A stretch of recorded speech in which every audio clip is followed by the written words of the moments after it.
परम पूज्य प्रातः स्मरणीय त्यागमूर्ति वीतराग परम तपस्वी, हम सबके मार्गदर्शक, प्रेरणा स्रोत, निस्वार्थ भाव से देश और समाज की सेवा करने वाले, परहित और परोपकार की साक्षात मूर्ति, आध्यात्मिक पथ के पथ प्रदर्शक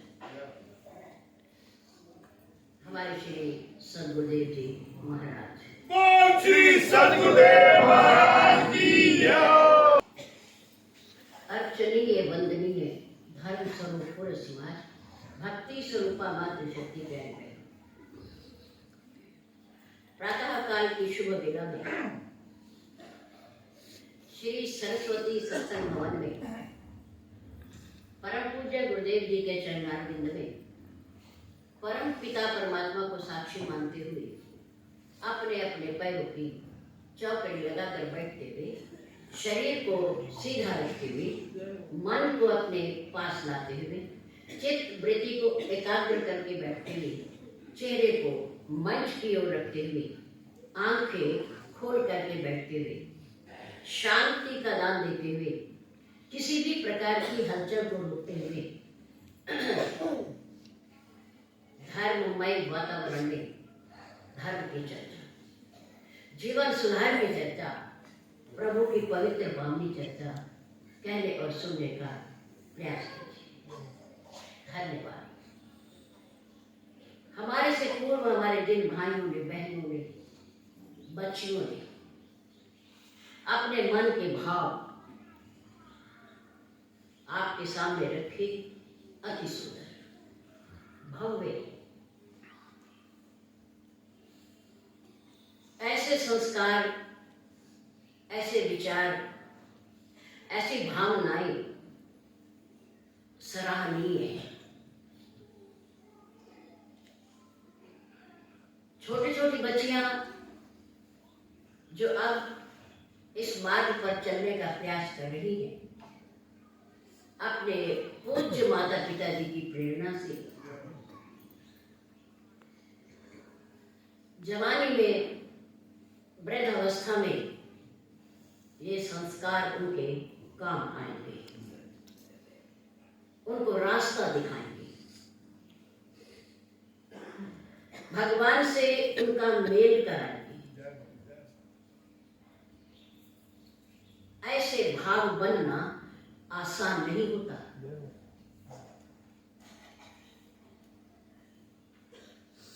कोई भी वस्तु ऊपर से नीचे आसानी से आ जाती है,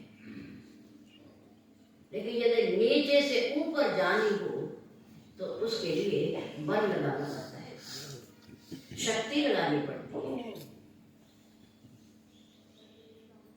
बुरी संगति में व्यक्ति बहुत जल्दी अपने आप को समाहित कर लेता है, लेकिन अच्छी संगति में जाना हो तो बड़ा प्रयास करना पड़ता है, मेहनत करनी पड़ती है, कई प्रमाण देने पड़ते हैं, उदाहरण देने पड़ते हैं, फिर भी दिमाग में बात नहीं बैठती। क्यों? क्योंकि एक नियम है प्रकृति का कि पाप अपने आप हो जाता है, ना चाहते हुए भी हो जाता है। हम आपको कहें कि झूठ नहीं बोलना, सत्य बोलो, क्योंकि सत्य धर्म का प्रतीक है। धर्म न दूसर सत्य समाना, आगम निगम पुराण बखाना। बताओ कितने गवाह है इसकी, सत्य के, सच्चाई के कितने गवाह है। आगम, वेद, निगम, शास्त्र, पुराण, आगम निगम, अनेक पुराण, धर्म न दूसर सत्य समान। कौन कौन कह रहा है कि सत्य के समान इस धरती पर कोई दूसरा धर्म नहीं? आप भी कहते हैं। हम चाहे कितने झूठ बोले, पर दूसरों को हम जरूर कहेंगे क्या? कि सत्य बोलो। क्या कहेंगे? सत्य बोलो, झूठ ना बोलो। भले हम 10 बोलते हो, हम 20 बोलते हो, सारा दिन बोलते हो, पर दूसरों को कहने का, शिक्षा देने का जब नंबर आएगा तो हम क्या कहेंगे? सत्य। कोई व्यापारी, कपड़े वाला या दूसरी वस्तुओं का व्यापारी, दुकानदार अगर किसी के पास सामान लेने जाएगा तो यही कहेगा, अरे थोड़ा कम कर लो ना, थोड़ा कम कर लो, जितना कर सकते हैं, थोड़ा हमें भी कुछ बच जाएगा। ठीक ठीक नापना, कम ना नापना, तोल ठीक रखना अपनी। देखो, धर्म के नाम पर जा रहा है। हम दूसरों को सिखाएंगे, पर जब अपना नंबर आएगा, है? कम भी तोलेंगे, कम भी नापेंगे, और अपने पूरे परिवार की, अगली पीढ़ी की, पिछली पीढ़ी की गिनती करके, ध्यान रख के तब सामान दें।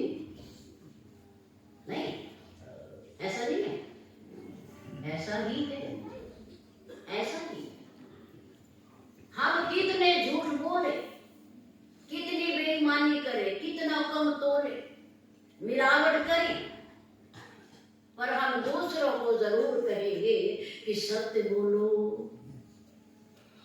क्योंकि सत्य के समान इस धरती पर कोई दूसरा धर्म नहीं। सत्य बोलो, सत्य बोलना चाहिए, अच्छी बात है। हमारे लिए छोटी छोटी बच्चियां जो अब सीख रही हैं, अब सत्संग में आ रही हैं, बड़े बड़े सो रहे हमारे घरों में, जवान बच्चे सो रहे, रात भर मोबाइल देखते हैं, और कुछ पढ़ते हुए देखते हुए हमें नहीं पता, लेकिन बहुत देर से सोते हैं तो उठते भी बहुत देर से। हम ही प्रश्न कर देते हैं, अरे तुम 10 बजे आए सत्संग में, क्या करते रहे घर में? वो देर से नींद आती है, नींद आती नहीं है तो सुबह उठा नहीं जाता, उठा नहीं जाता। अरे रात भर है। हमारे यहाँ प्रातः काल ब्रह्म मुहूर्त में 5 बजे मंगला आरती होती है। पूज्य गुरुदेव जी के स्थान पर 5 बजे मंगला आरती होती है। तो जिसने 5 बजे यहाँ अपनी हाजिरी देनी है, वो कितने बजे उठेगा? कितने बजे उठेगा? 1 घंटा तो दैनिक क्रिया से निवृत्त होने में लग ही जाता है। 4:45 घर से चलेगा तो 5 पहुंचेगा। अच्छा, अब वो कितने बजे सोता होगा? है? हमारे पूज्य गुरुदेव जी 8:45 वाले समाचार सुन करके 9 बजे पूरे, कोई भी बैठा हो, कितने भी लोग बैठे हो, उनका नियम कि चलो भाई सब अपने अपने घर जाओ, अपनी अपनी झोपड़ी में जाओ, अपने अपने ठिकानों पे जाओ। 9 बजे नियम से सो जाना और प्रातः काल ब्रह्म मुहूर्त में 4 बजे उठ जाना। 50% को पता है जो यहाँ लोग बैठे हैं, 50% श्री महाराज जी की सेवा में रहने वाले सबको पता है। समय से सो जाना और प्रातः काल समय से उठ जाना।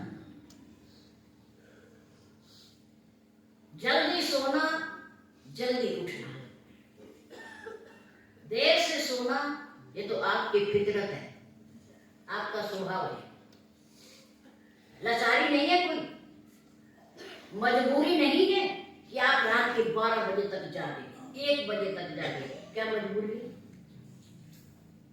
क्या करना है? भाई अपने घर में फंक्शन है, अलग बात है, जागरण है, अलग बात है, कोई कोई मेहमान विशेष आ गया है तो अलग बात है, लेकिन नियम तो नियम ही है, जिन्हें पालन करना, जिन्हें नहीं करना उन्हें कितना समझाओ, कितना पढ़ा लो, करना ही नहीं है। वैसा ही शरीर का स्वभाव बन जाता है। याद रखो,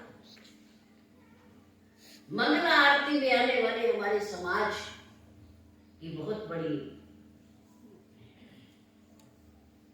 उनकी कार्य, उनकी भावना, उनके विचार, उनकी श्रद्धा, उनका विश्वास, वरना ये आसान नहीं है। शहर के दूसरे कोने से लोग आते हैं, माधव नगर से, नुमैश कैंप से, हकीकत नगर से, घंटा घर से, गोविंद नगर से, बहुत जगह से, और इधर हिम्मत नगर से, कई कॉलोनियों से। और इस बार मंगला आरती में आने वाली हमारी मातृ शक्ति ने, हमारी बहनों ने, हमारी देवियों ने एक और अद्भुत कार्य किया है। हमारे आदरणीय भाभी जी श्रीमती पूजा रसवंत, अभी हमारे भैया बड़ा सुंदर भजन बोल रहे थे कि राम बिना क्या जीना, हरि बिना क्या जीना, इस जीवन का कोई अर्थ नहीं।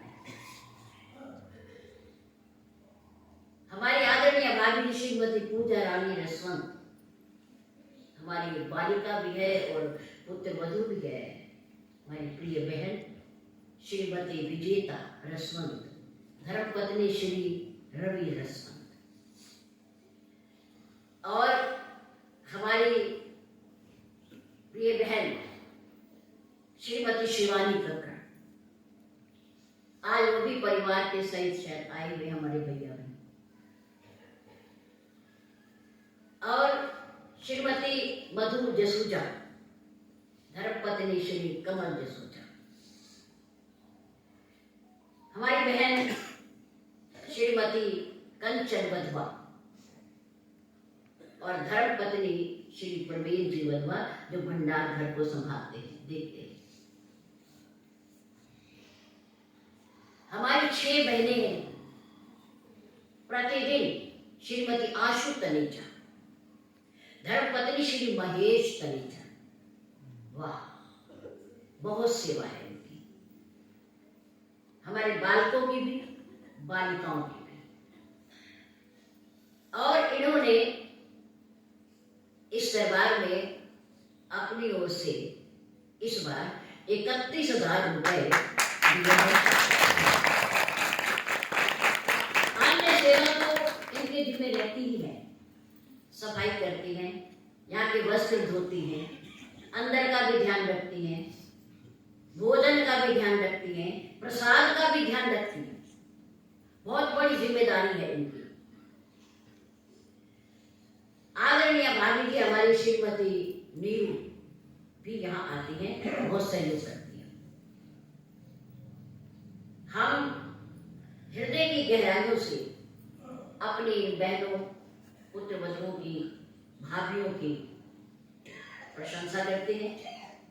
सराहनीय कदम है इनका, इनके अंदर अपने आप विचार आया, क्योंकि इनकी सेवा वैसे बहुत है, प्रतिवर्ष की है, 365 दिन की है।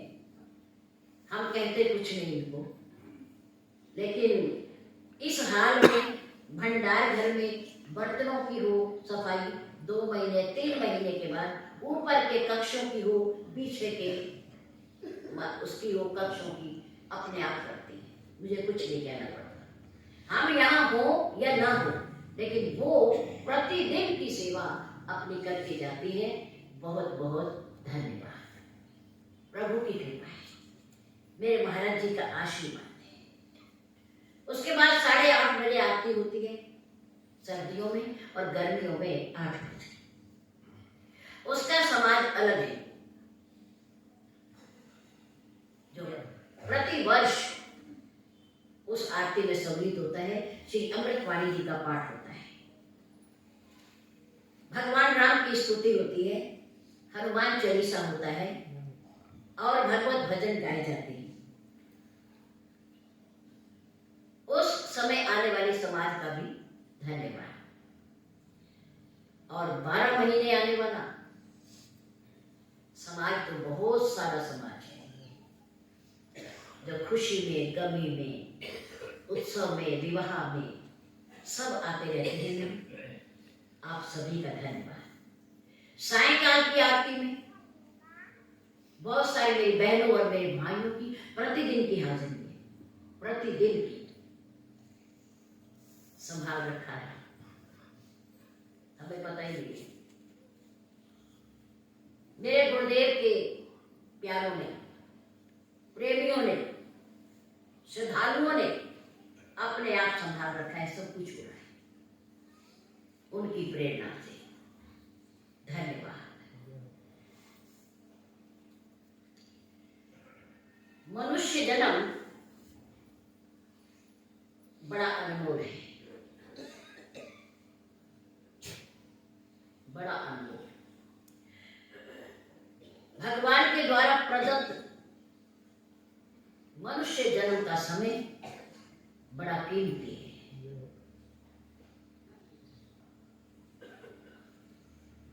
हर श्वास बड़ा कीमती, अनमोल। श्वासों का कोई मूल्य नहीं होता, कोई कीमत नहीं इन श्वासों की जो परमात्मा ने हमें निःशुल्क दिए, निःशुल्क, बिना फीस के, बिना पैसे के। प्रभु ने कहा बस मेरी कोई फीस नहीं,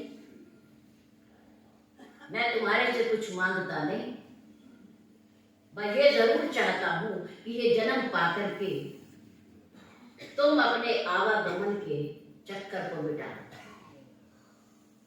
मुक्त हो जाओ, मुक्त, मोक्ष की प्राप्ति करो। इतना जरूर चाहते हैं परमात्मा। उनकी फीस कुछ नहीं है, मूल्य कुछ नहीं है, पर अनमोल है, अनमोल।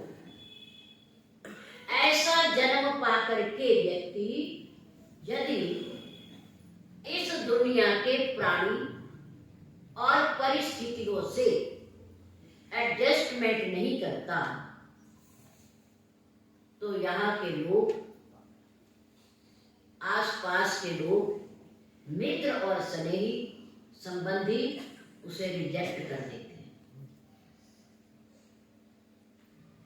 अपने आप को आने वाली जीवन में परिस्थितियों के अनुरूप अगर एडजस्ट नहीं करता तो लोग उन्हें रिजेक्ट कर देते हैं। और जो अपने आप को एडजस्ट कर लेता है, समझौता कर लेता है, उसे लोग सेलेक्ट कर लेते हैं। सतगुरुदेव महाराज की जय। बात समझ में आई? जो मनुष्य इस दुनिया के प्राणी, पदार्थ और परिस्थिति के अनुरूप अपने आप को एडजस्ट नहीं करता, उनसे समझौता नहीं करता, तो लोग उन्हें क्या करते हैं? रिजेक्ट कर देते हैं या किसी काम करते हैं। ये बहुत गड़बड़ करता है, किसी की मानता नहीं है, बहुत जिद्दी है, छोड़ो इसे। कब तक इसके पीछे पड़े रहोगे? रिजेक्ट। लेकिन जो व्यक्ति मौके को देखता है, समझता है और अपने आप को परिस्थितियों के अनुरूप एडजस्ट कर लेता है, लोग उसे सेलेक्ट कर देते हैं। ये हमारे काम का है, ये हमारे काम है, ठीक है, हमारा काम करेगा, हमारी बात मानेगा। प्रमाण इसका हमारे श्री रामचरितमानस में महारानी कैकेयी को पता चला मंत्रा के द्वारा कि राजा दशरथ कल प्रातः काल राम को क्या देंगे? युवराज पद देंगे।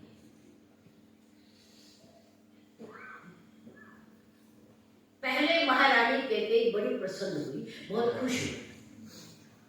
ये बहुत अच्छी बात है। सूर्य कुल का नियम है, भानु कुल का नियम है, रघुवंश का नियम है कि हर राजा अपने ज्येष्ठ और योग्य पुत्र को भावी राजा बनाता है, भावी राजा बनाता है।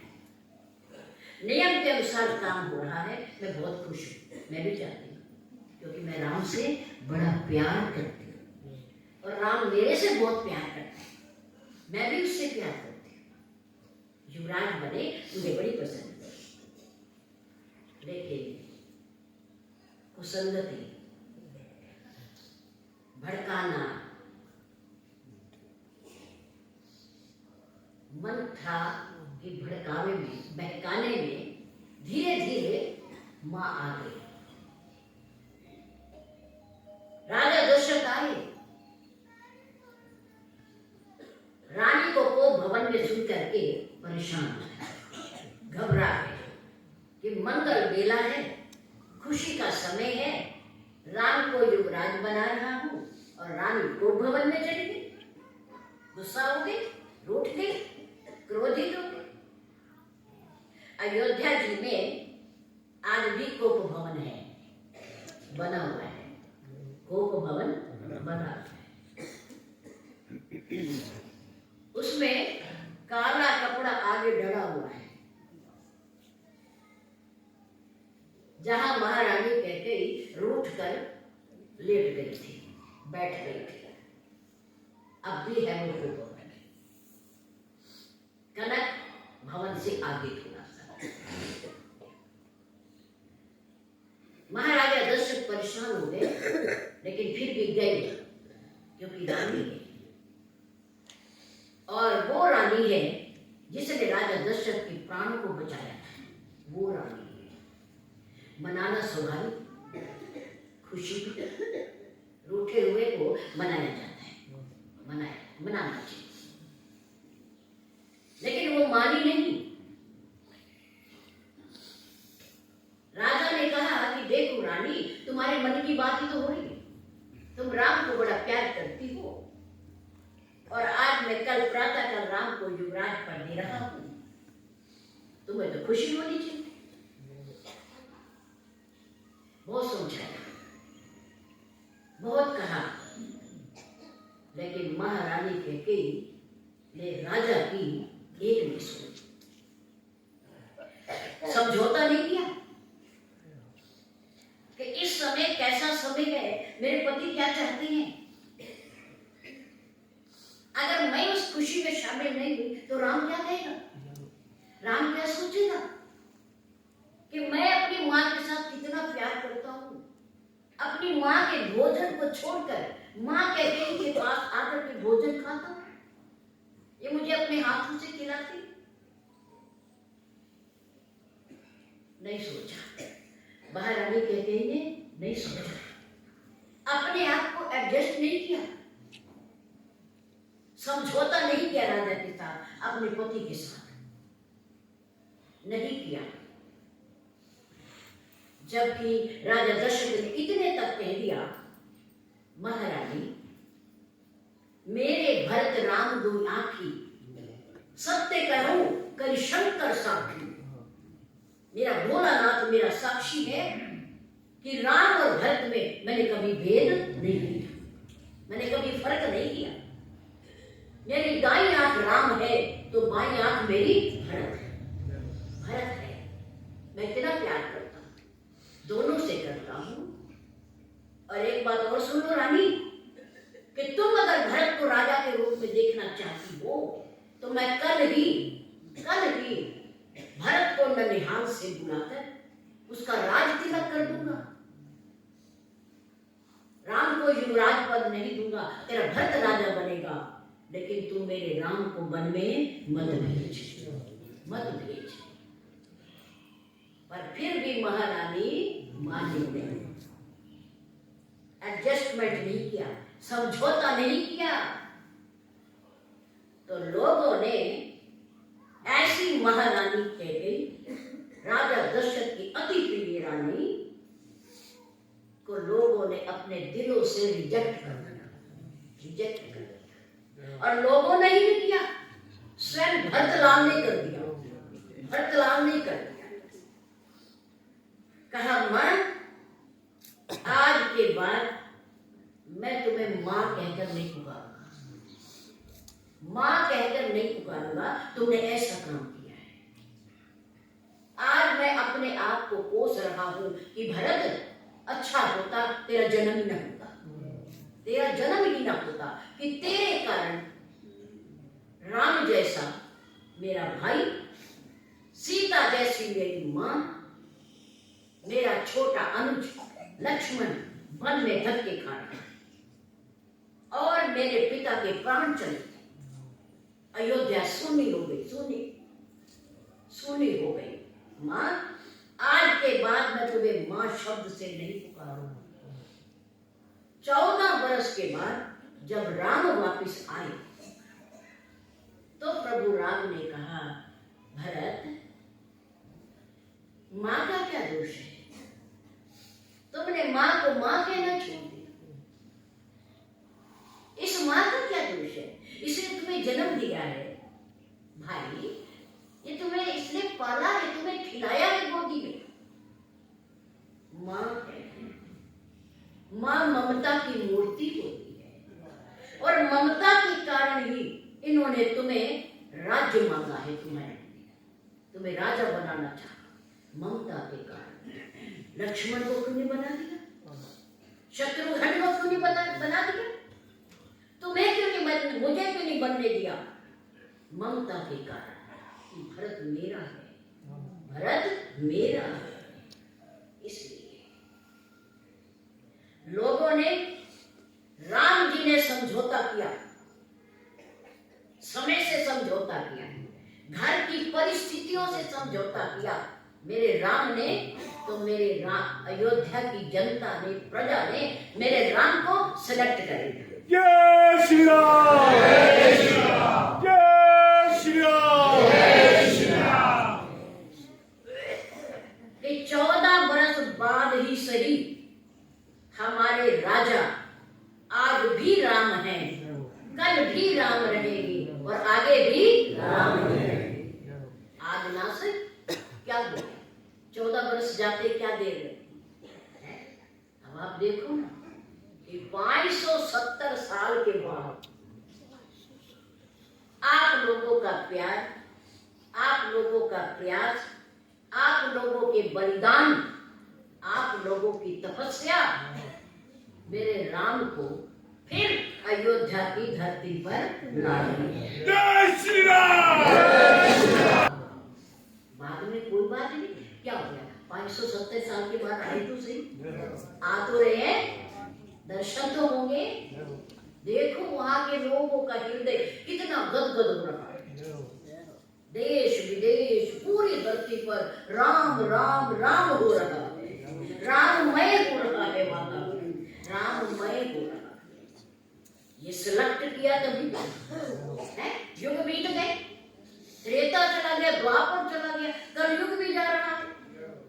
6500 वर्ष इस कलयुग को भी बीत गए। महाभारत युद्ध हुए और अब भी राम सेलेक्ट है, हमारे हृदयों में विराजमान है। आज कितनी खुशी और प्रसन्नता हो रही है। वहां के लोगों ने कहा कि कोई बात नहीं, प्रजा ने कहा, अरे 14 वर्ष कौन सी अवधि है, और आप लोग तो 570 साल से इंतजार कर रहे हैं। ये मंदिर बनेगा, मंदिर बनेगा, मंदिर बनेगा, राम आएंगे, राम आएंगे, विराजमान होंगे, तो आपको कितनी खुशी होनी चाहिए? नहीं होनी चाहिए। हर घर में उत्सव होगा 22 जनवरी को, हर घर में उत्सव होगा, खुशियां मनाई जाएंगी, दीप प्रज्वलित किए जाएंगे, बैंड बाजे बजेंगे, ढोलक बजेगी, गीत गाए जाएंगे, गीत गाए जाएंगे, लाइव देखा जाएगा जो अयोध्या जी में हो रहा होगा। यहाँ बैठ करके जहां भी है हिंदू सनातन धर्म को मानने वाला, वो वहीं बैठ करके देखेगा। आपके यहाँ भी होगा, यहाँ भी होगा। बहुत बड़ी शक्ति लगेगी यहाँ मंच पर।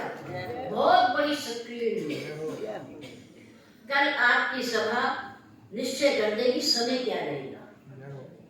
उस समय आप आएंगे यहाँ बैठ करके उसे देखेंगे, क्योंकि 12:20 का समय है स्थापित होने का, विराजमान होने का।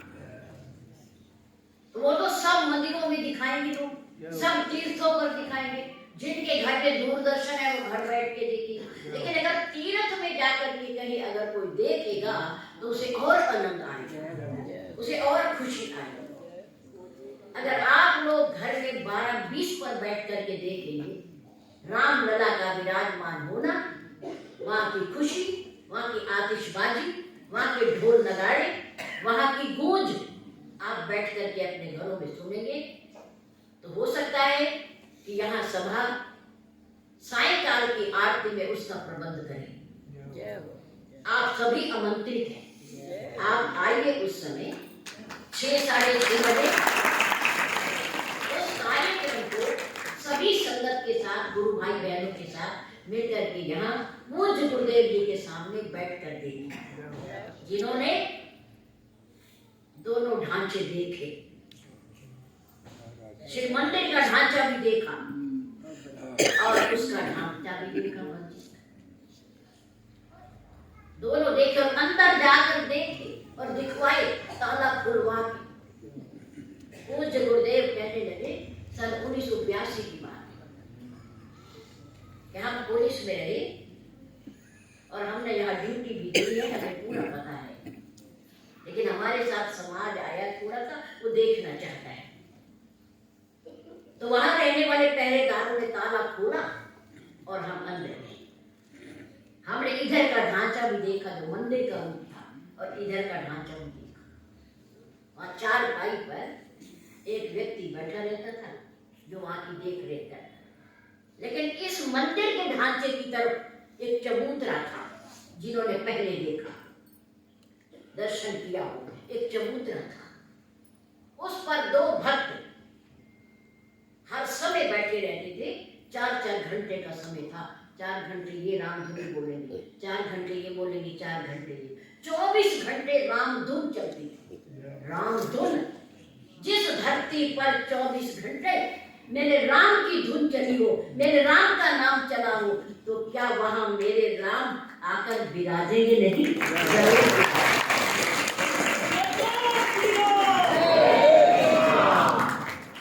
आज सुनी गई उन भक्तों की जिन्होंने टेर लगा करके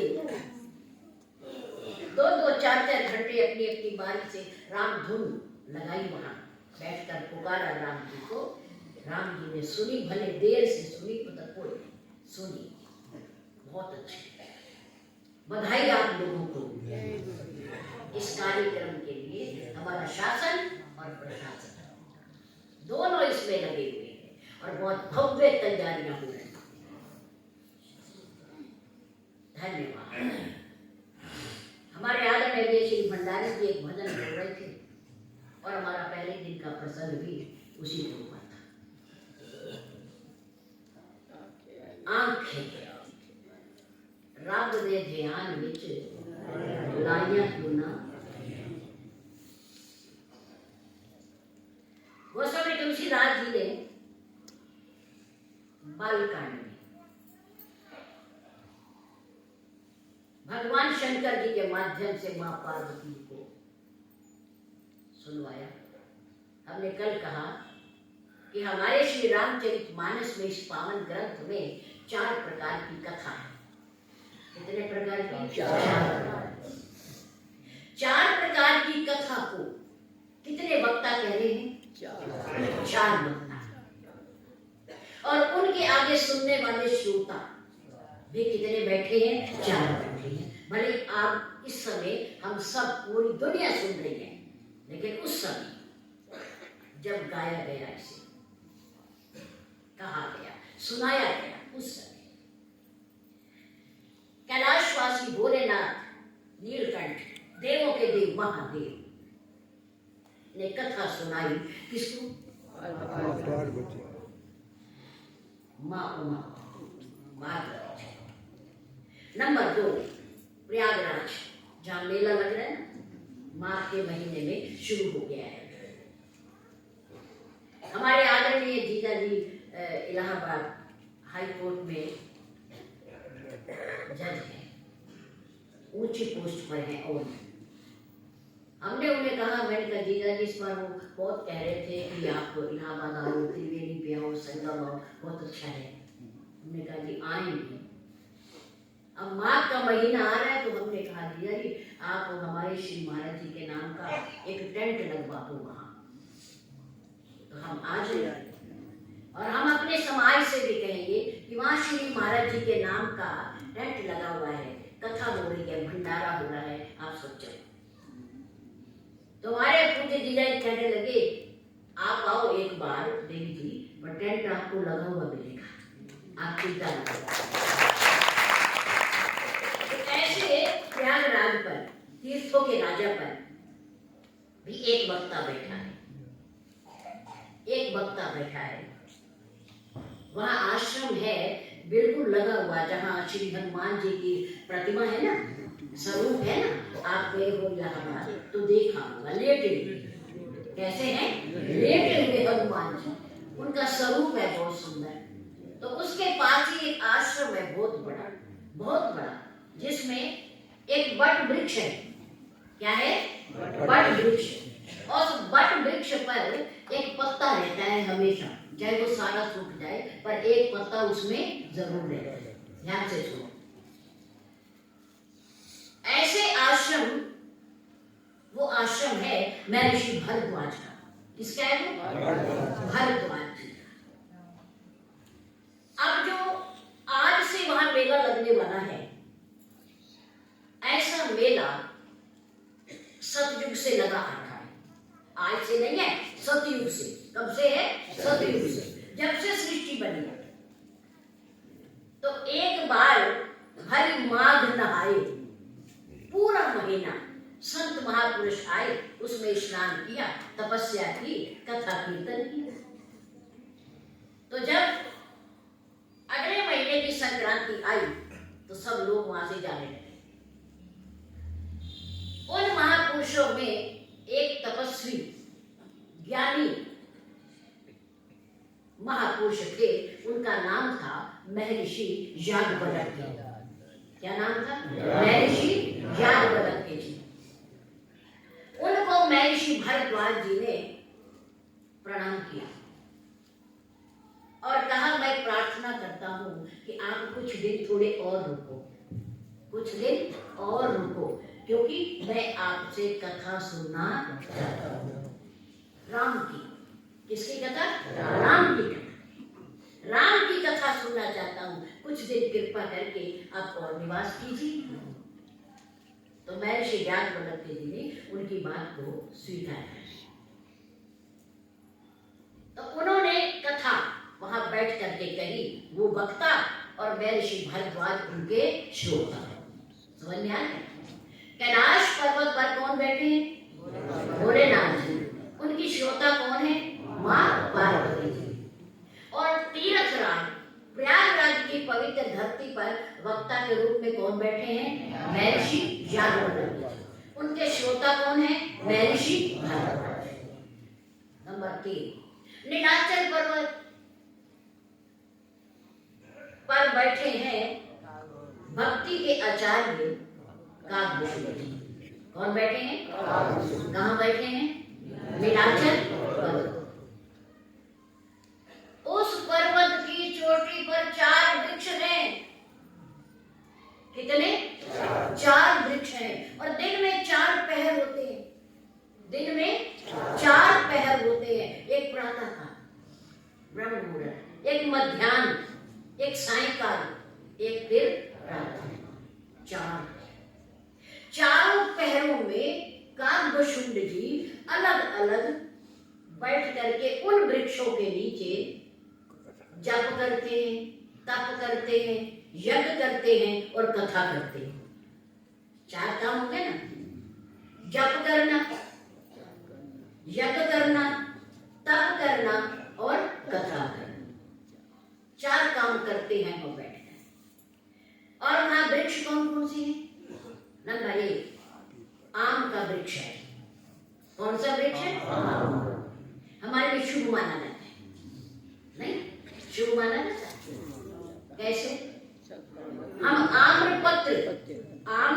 पत्र तोड़ करके कलश पे लगाते हैं, अपने घरों में रखते हैं। नवरात्रों में पूजा होती है, नवरात्रि हम बीजते हैं, जो बीजते हैं तो उनके ऊपर रखते हैं आम्र पत्र। नंबर 2 पीपल का वृक्ष है। नंबर 3 पिलखन का वृक्ष है।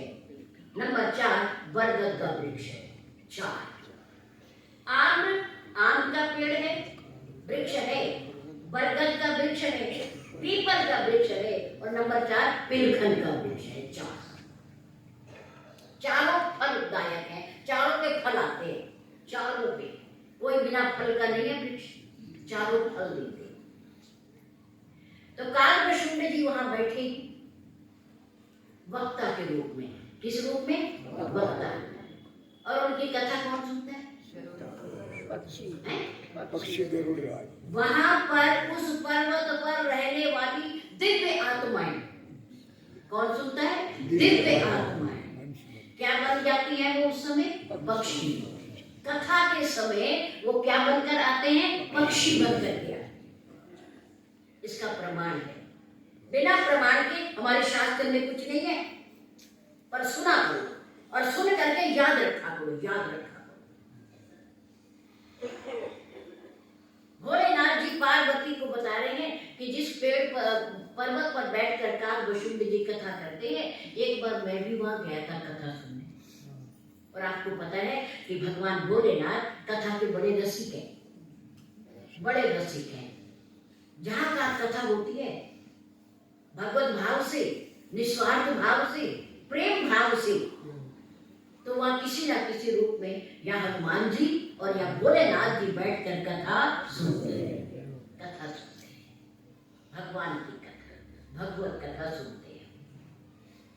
भोलेनाथ जी ने कहा, पार्वती ने कहा अच्छा आप भी गए थे?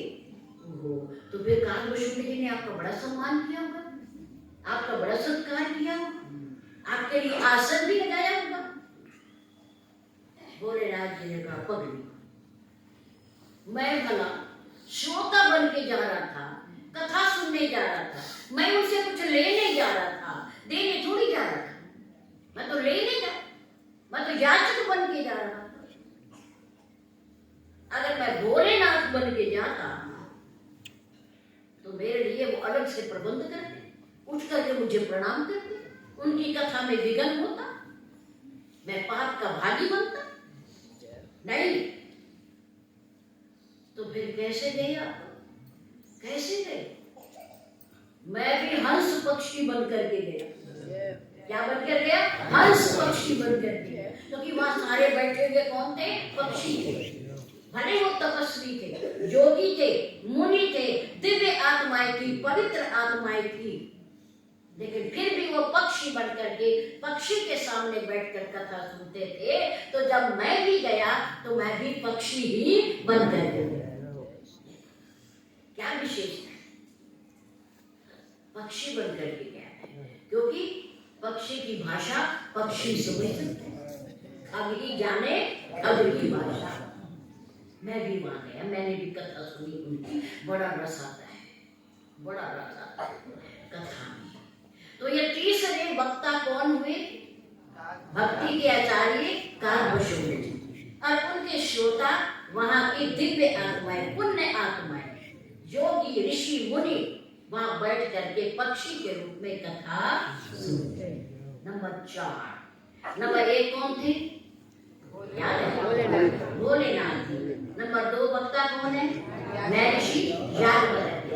नंबर 3 वक्ता कौन है? कालभैरव जी, भक्ति के आचार्य कालभैरव। और नंबर 4 गोस्वामी परम संत, जिन्हें हनुमान जी के साक्षात दर्शन हुए, और चित्रकूट पर भगवान राम और लक्ष्मण के दर्शन भी हुए। संतों की कृपा, संतों की महिमा, उन्होंने दर्शन किए साक्षात।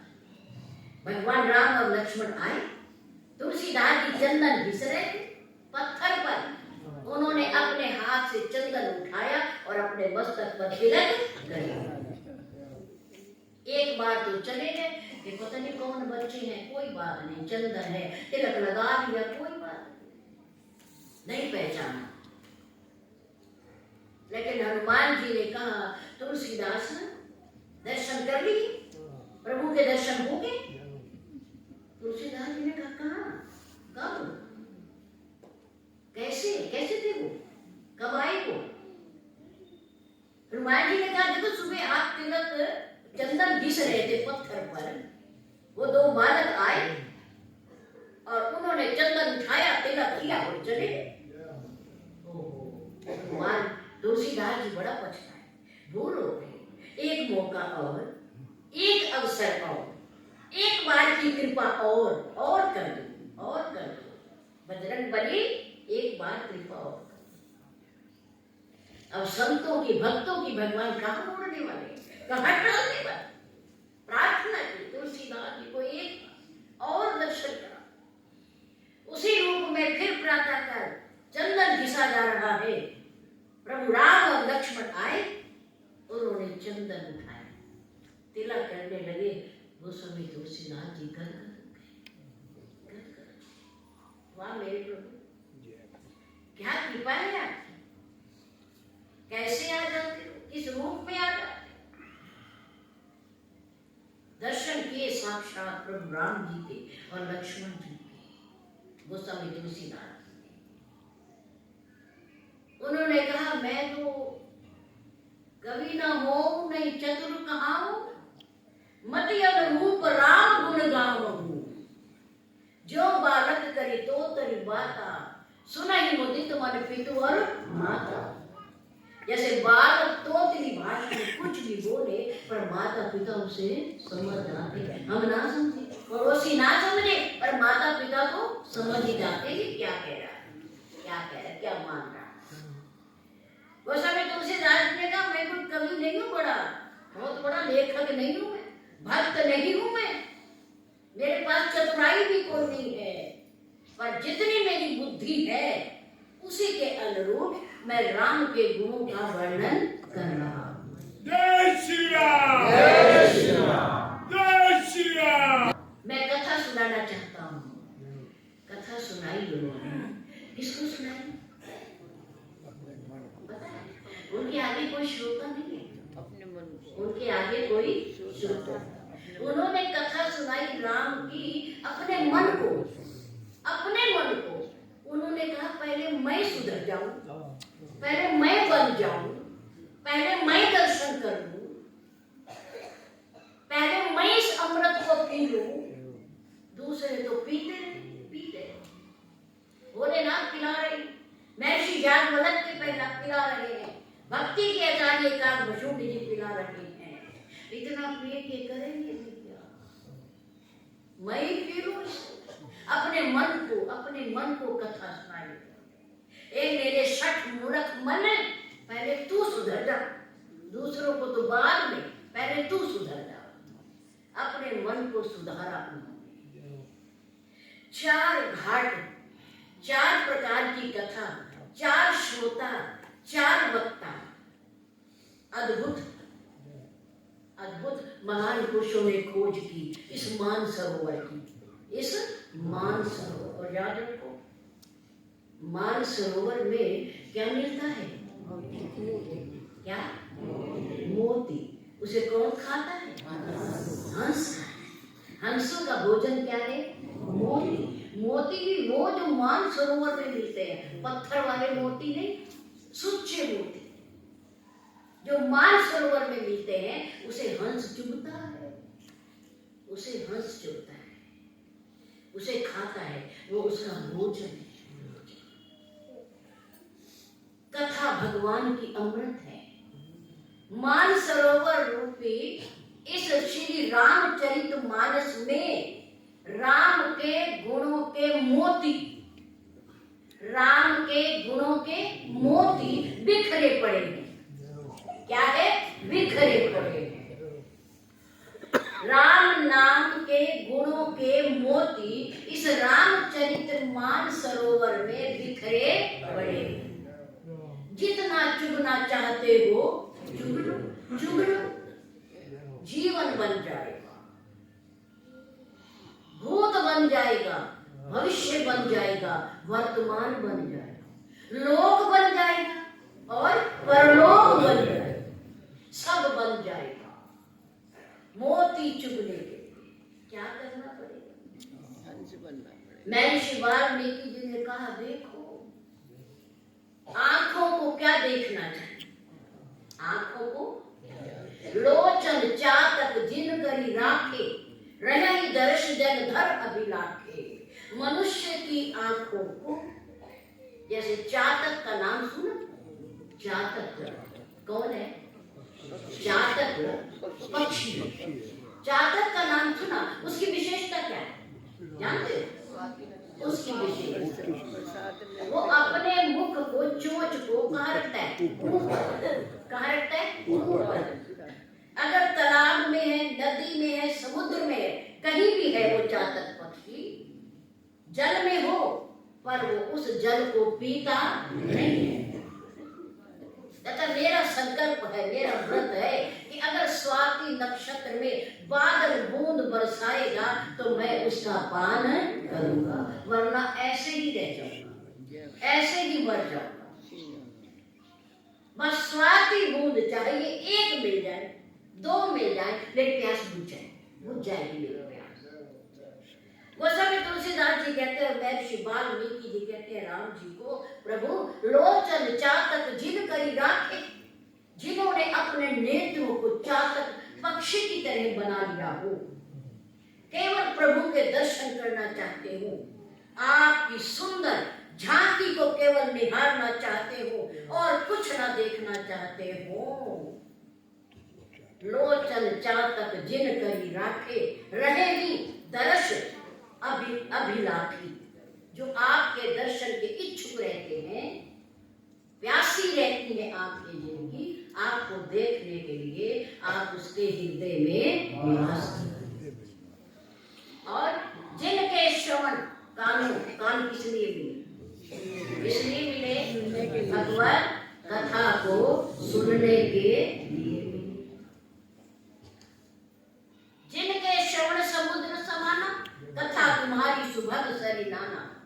आपकी सुंदर कथा को जो लालायित रहते हो सुनने के लिए, कहीं से दो शब्द बढ़ जाए, कहीं से राम नाम के दो शब्द अंदर चले जाएं, उससे कान पवित्र हो जाएंगे, पवित्र हो जाएंगे जो लालायित रहते हैं। और हंसनी जीवा जासू, जिस मनुष्य ने अपनी जीवा को हंसनी की तरह बना लिया, क्योंकि स्त्रीलिंग है, जीवा क्या है? स्त्रीलिंग है। कान पुल्लिंग है, नेत्र भी पुल्लिंग है, पर जीवा स्त्रीलिंग है। इसलिए उन्होंने हंसनी कहा। क्या कहा? हंसनी। हंस नहीं कहा, हंस नहीं कहा। यश तुम्हार मानस विमल, हंसनी जीहा जासू। मुक्ता हर गुण गण चुनही, राम बसोहिए दासू। आपके गुणों रूपी मोतियों को, आपकी महिमा को, आपके नाम रूपी मोतियों को जिसकी जीभा चुनती रहती हो, चुनती रहती हो, गाती रहती हो, आप उसके हृदय में जाकर निवास। और क्या? आपका भोग, आपका प्रसाद, ये जो नासिका है ना, ये कईयों की बहुत तेज होती है, कईयों की मंद होती है। कहीं भी कोई चीज रखी हो उसकी खुशबू आ जाती है। किसी के घर में कोई सब्जी बन रही हो, हलवा बन रहा हो, उसकी खुशबू आ जाती है। हम लोग के लगे आटा भून रहा, बेसन भून रहा, वो सब्जी पकाई जा रही, उसे छोंक लग रहा है, उसे तड़का लग रहा है, इस चीज का लग रहा है। ये कहाँ से बदल रहा है? कहाँ से? नासिका।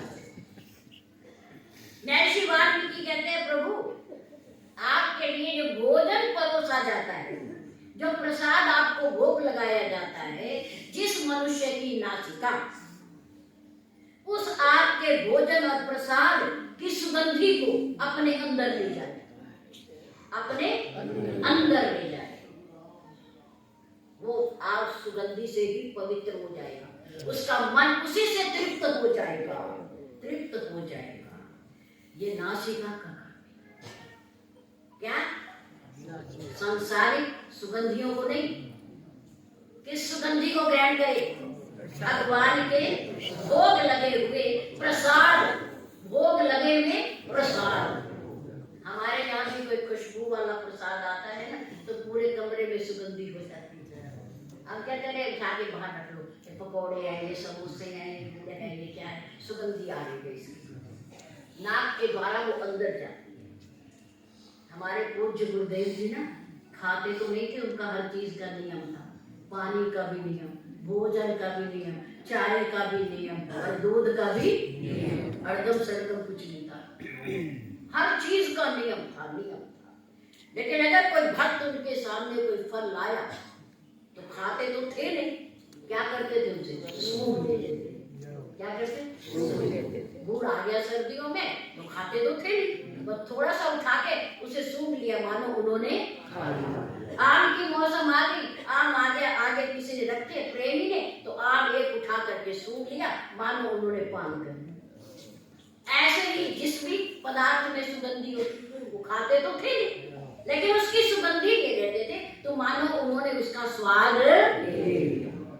ऐसे ही भगवान के प्रसाद का स्वाद अगर लेना हो तो उनको भोग लगे हुए प्रसाद को सूंघ लो तो मानो हम तृप्त होंगे, तृप्त होंगे। हमने खा लिया, वो प्रसाद खा लिया। उसके बाद हाथों की बात बताई। हाथ कर नित करहि राम पद पूजा। हाथों का क्या काम है? कर नित करहि राम पद पूजा। हृदय भरोस राम नहीं दूजा। हाथों से आपके श्री चरणों की पूजा करें, तिलक लगाएं, धूली ले और आपके सिवा किसी और पर भरोसा नहीं। राम भरोस हृदय नहीं दूजा और चरण राम तीरथ चल जाए, राम बसो तिनके मन। जिसके पैर हमेशा राम तीर्थ, सत्संग, मंदिर, गुरुद्वारा उसकी ओर जाने के लिए अग्रसर रहते हो, हे प्रभु आप उनके हृदय में जाकर के निवास करते हो। ऐसा नाक से सुगंधी लेते हो, किस चीज की लेते हो? क्रीम पाउडर की, साबुन की, तेल की? नहीं, किसकी दो? भगवान के प्रसाद, भगवान के प्रसाद। जीवा से क्या करें? प्रभु के पवित्र गुणों का गुणगान करें, उनका नाम ले सिमरन करें। हाथों से क्या करें? भगवान के श्री चरणों, माता पिता के श्री चरणों, सद्गुरुदेव के श्री चरणों की क्या करें? सेवा करें। और पैरों से क्या करें? इनको प्रेरित करें, आदेश दें कि चलो चलो तीर्थ चलेंगे, आज मंदिर चलेंगे, आज गुरुद्वारे जाएंगे, आज भगवान जी को मत्था टेकेंगे, आप वृंदावन जाएंगे, अयोध्या जी जाएंगे, प्रयागराज जाएंगे। चरण राम तीर्थ चली जाएंगी, राम बसो तिनके मंत्र राज नित्य जप ही तुम्हारा। मंत्रों का राजा, मंत्रों का राजा। कौन सा मंत्र है? कौन सा मंत्र है? राम राम। मंत्र राज नित्य जप ही तुम्हारा, पूजै तुम ही सहित परिवार। आपकी पूजा करें, आरती करें। कैसे? कैसे करें? पूरे परिवार सहित, सहित। मुझे सुनाओगे या करोगे? जब आरती का समय हो सब इकट्ठे हो जाओ, बच्चों को बुलाओ, जितने घर में हैं उनको बुलाओ, उन्हें बिठाओ, उनसे दीप प्रज्वलित कराइए, उन्हें थाली घुमाना सिखाइए। जिनको नहीं सिखाओगे ना तो वो ऐसे घुमाएगा। कैसे घुमाएगा? उल्टा। बताइए, सिखाइए। आरती में थाली कैसे घूमती, दीपक कैसे प्रज्वलित करती, भगवान की आरती क्यों करते हैं? दुखों के हरण के लिए। आरत बना दुख, आरती जिससे दुखों का हरण होता है, परमात्मा की आरती।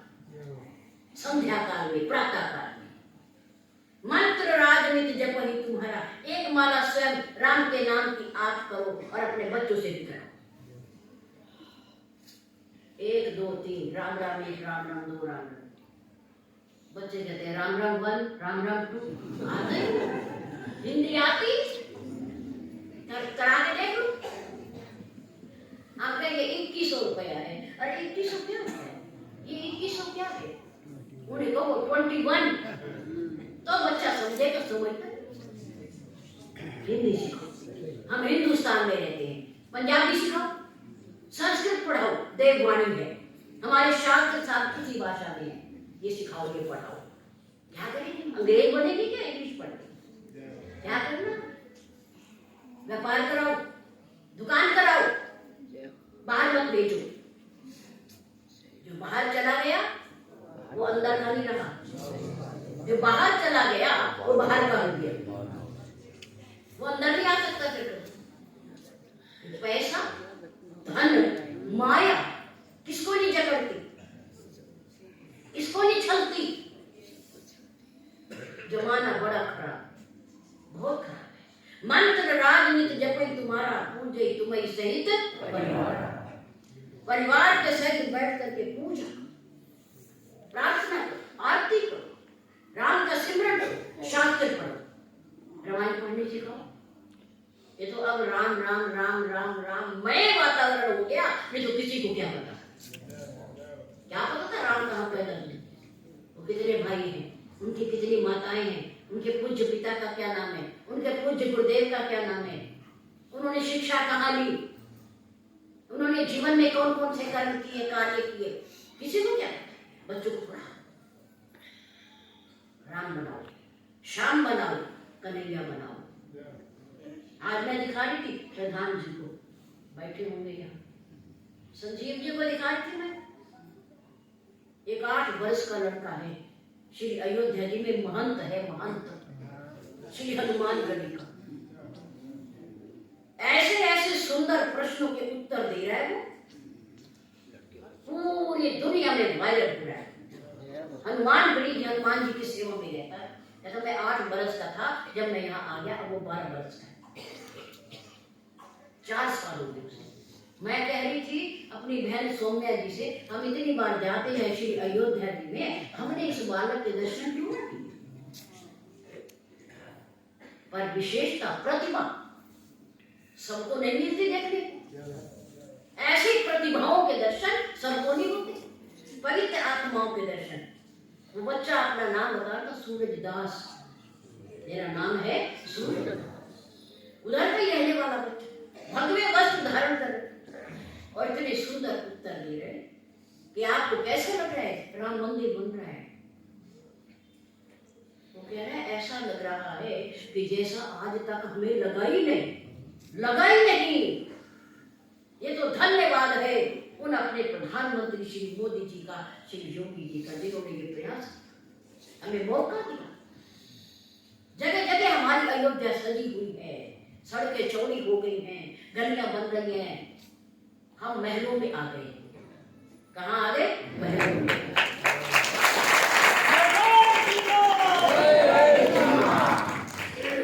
इतना सुंदर, छोटे छोटे बालिकाएं राम स्तुति, श्लोक सिखाओ, मंत्र सिखाओ, गीता पाठ कराओ।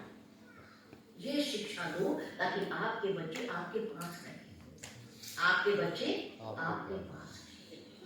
नहीं तो जमाना देखा आपने और देख रहे हो, पढ़ रहे हो, सुनते भी हो क्या क्या हो रहा है। मिल के रहो। परिवार संबंधों को जीवित रखने के लिए संदेशों की किस्त भरते रहना, मिलते रहा करो, बात करते रहा करो, सुख दुख बांटते रहा करो। किसी भी तरीके से, किसी भी आयोजन के माध्यम से मिलना बहुत जरूरी है। बिखराव अच्छा नहीं है। मिलने के लिए ही कि मेरा परिवार मिला रहे, मेरे महलों में दीवार ना हो। राम ने बिना दोष के, बिना कमी के, बिना गलती के बन जाना स्वीकार किया। मेरे राम ने अपने परिवार के साथ एडजस्टमेंट किया, तो प्रजा ने उनका सिलेक्शन कर दिया, उन्हें सिलेक्ट कर दिया। आज नहीं तो कल, कल नहीं तो परसों, 14 वर्ष के बाद हमारे राम ही राजा होंगे। हम इन्हें ही राजा मानते हैं आज भी और फिर भी। हम किसी और को राजा स्वीकार नहीं करेंगे। समझौता, मां कैकेयी ने समझौता नहीं किया, कोई बात नहीं, थोड़ी बहुत ही कमी बर्दाश्त कर लिया करो। घर में हो जाती है, ऊंच नीच हो जाती है, उलट फेर हो जाता है, लाभ नुकसान हो जाता है, कोई बात नहीं, उसे सहन करा करो। पर आपस के संबंध, प्रेम प्यार बनाए रखना, बनाए रखना। इसलिए भगवान हम सब पर कृपा करें। आज मकर संक्रांति के पावन पर्व पर हम आप सबको बधाई देते हैं और परम पूज्य प्रातः स्मरणीय पूज्य गुरुदेव जी की आज पुण्य तिथि पर हम हृदय से, भावनाओं से उन्हें याद करते हैं और आगे भी याद करते रहेंगे। बोलिए श्री सतगुरुदेव महाराज की जय। उनके उपकारों को भुलाया नहीं जा सकता। जिसके ऊपर उपकार हुआ है, जिसने उनसे पाया है, वो जिंदगी में कभी भूलेगा नहीं, कभी नहीं। इसलिए बहुत बहुत धन्यवाद।